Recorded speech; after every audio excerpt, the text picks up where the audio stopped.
This early Yu-Gi-Oh episode was a brilliant Digimon parody that was so good it predicted future Digimon plotlines. You probably remember Yu-Gi-Oh as the card game anime, but in its early days, Duel Monsters was just one of many games that Yugi and his friends played. The early manga chapters and the Japanese-only Season 0 anime saw Yugi and his friends play all kinds of games. I remember reading the Yu-Gi-Oh manga that I got from the public library and being very confused. It was dark and there were barely any cards in sight. In manga chapter 21, or anime episode 7 of the season that never left Japan, there was a story about battling digital pet monsters that was clearly meant to poke fun at Digimon and Tamagotchi. Episode 7, The Underhanded Pet Rebellion, starts off with Janochi, aka Joey, having his Digivice go off in class, which should be a familiar experience to many kids who grew up in the monster taming golden years. It's not a Digivice technically, it's more like the Digital Monster V1, the brick keychains that predated the Digimon anime. In this episode, digital pets have absolutely taken over the hearts and minds of the students at Yugi's school. We see that these digital monsters can poop, can evolve depending on how you raise them, so it's more Digimon than Tamagotchi, though it's clearly riffing on both of Bandai's digital pet toys. Not only can they evolve, they also battle, and there's a competition coming up where the grand prize is a trip to Australia. Honda, aka Tristan, starts the episode as a certified Digipet hater, but agrees to train Miho's pet to try and win her affection. For the purpose of this story, two other side characters are key: a timid-looking boy named Hayama and a nasty big boy named Kujirada. Yugi witnesses some money exchange go down in between classes where it looks like Kujirada is maybe blackmailing Hayama. Kujirada is portrayed as a real slimeball, challenging others to pet battles and having his Digipet eat the losers. Keep in mind that this episode dropped a couple years before any Digimon anime premiered, but here it's doing something resembling Tamers, where some Digimon from that season would consume the data of the monsters they defeated. Somehow this early days Digimon parody was presenting ideas that Digimon itself wouldn't get to for several more years. Of course, Yugi's got a digital pet of his own, and its name is kinda great. He names his U2, presumably like Yugi Jr. or Mini Yugi. I love U2 and his goofy hair. In the back half of the episode, it seems that someone has been kidnapping not V-Pets, but humans. We assume it's that big slimeball kid Kujirada, but the twist of the episode is that Hayama, the kid we thought was being bullied, is the real villain. His appearance changes, he utilizes a whip, like a certain Emperor character we know,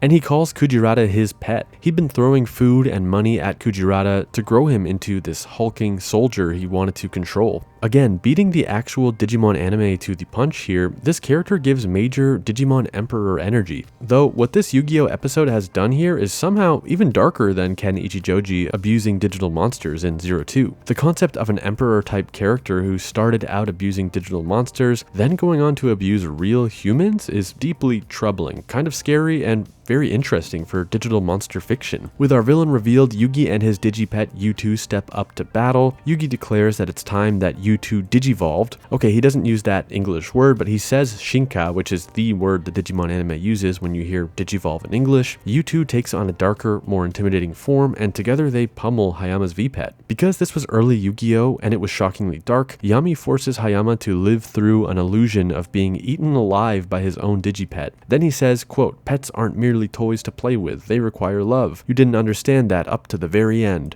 This episode offers a surprisingly nice lesson about responsibility and treating things with care without being a takedown of the virtual pet phenomenon itself. I was kind of expecting this episode to be a cynical shot at the then new digital pet craze, but it seems like it respected Tamagotchi and Digimon, genuinely thinking that virtual pets were cool and understanding why they popped off the way they did in the late 90s.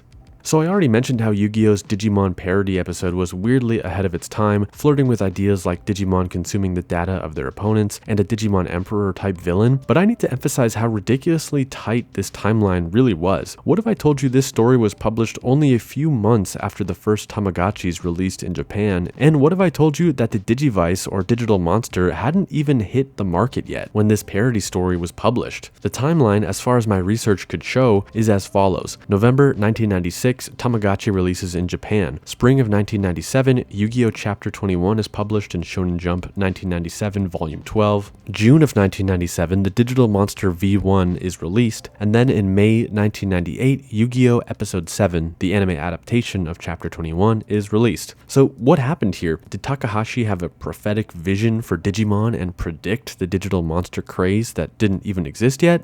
No, not really. The thing is, while the Digital Monster V1 didn't hit store shelves until June 1997, it wasn't developed overnight. It and Tamagotchi were in the works for years, and with Yu-Gi-Oh's mangaka working in the shonen genre, having his story published in an action magazine primarily read by young kids, there's a pretty solid chance Takahashi had heard about these digital pets before they released to the public. He would have essentially been an industry insider in the late 90s, and it's not hard to believe Tamagotchi and Digimon were being talked about while he was working on the Yu-Gi-Oh manga. Still, this jam-packed timeline is wild, and it's hard to believe Yu-Gi-Oh told a pretty successful Digimon story 2 years before the first ever Digimon anime. I think we need to amend the history books. Digimon Adventure 1999 was not the first Digimon anime, it was Yu-Gi-Oh! Episode 7. So what did you think about this weird little episode? Had you seen it, read it, maybe you heard about it? Did you know about how strange and tight this timeline was? Not gonna lie, I originally assumed this episode came out after Digimon Adventure 1999 had already begun airing, and it's kinda mind-blowing to me that this story beat Adventure 99 to the punch by 2 years.